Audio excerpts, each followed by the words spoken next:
Hello and welcome to this session. In this session, we will go over what are stacks and queues. Let's start by going over stack. In Java programming, a stack refers to a data structure that follows the last in first out, which is LIFO principle. It's named stack because it resembles a stack of items where you can only access the topmost item and adding or removing items is done at the top. In Java, the stack class is a part of a Java util library and provides all the operations that are generally available in a stack data structure such as push to add an item, pop to remove the top item, peek to view the top item without removing it, and is empty to check if the stack is empty or not. Here's a basic example of using a stack in Java. In this example, we create a stack of integers, push some elements onto it, pop and peek elements, and check if the stack is empty or not. The output demonstrates the behavior of the stack operations. As you can see here, we are importing the stack library at the top of our program. In our main, we are creating a stack object and start to push the elements onto the stack using a stack push function. This will push 10, 20, and 30 into the stack. And now we're in this line, we're trying to remove the integers from the stack.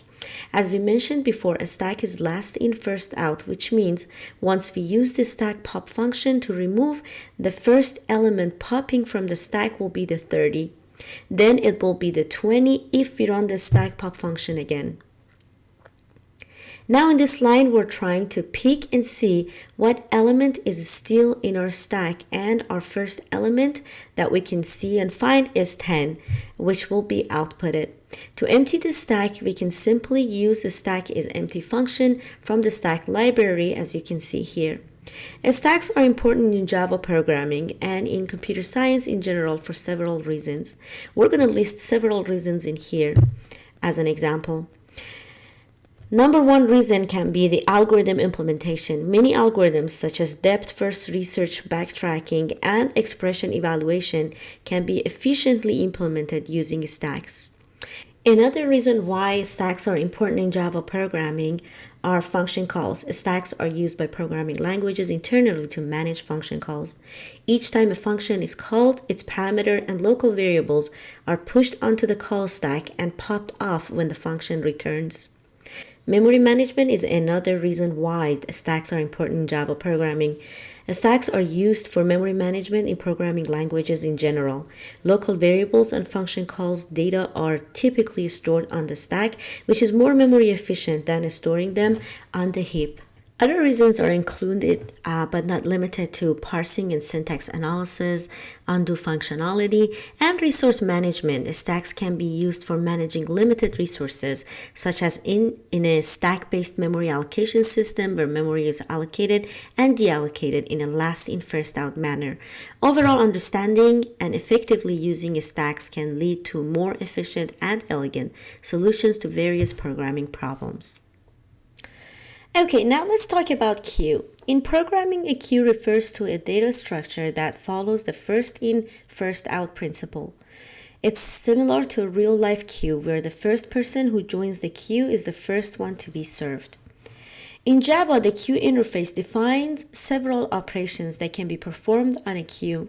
These operations are part of the queue ADT or abstract data type. Here are the main operations. Enqueue adds the specified elements to the end of the queue. Dequeue removes and returns the element at the front of the queue. Peek returns the element at the front of the queue without removing it. Is empty returns true if the queue is empty, false otherwise. Size returns the number of elements in the queue. Offer adds the specified element to the end of the queue similar to EQ, but returns false if the element cannot be added due to capacity restrictions. Poll retrieves and removes the element at the front of the queue, similar to dequeue, but returns null if the queue is empty. Remove removes and returns the element at the front of the queue, similar to dequeue, but throws an exception if the queue is empty. Element retrieves but does not remove the element at the front of the queue, similar to peek, but throws an exception if the queue is empty. These operations define the basic behavior of a queue data structure. Implementation of the queue interface, such as linked list, array dequeue, and priority queue, provides different performance characteristics and suitability for various use in different cases. Here's a basic example of using a queue in Java. In this example, we create a queue of strings, add some elements to it, remove and peek elements, and check if the queue is empty or not. The output demonstrates the behavior of queue operations. As you can see here, we're importing the linked list and the queue library, and in the main, we are creating the queue object. Once our queue object is created, we're adding our string elements Alice, Bob, and Charlie to our queue.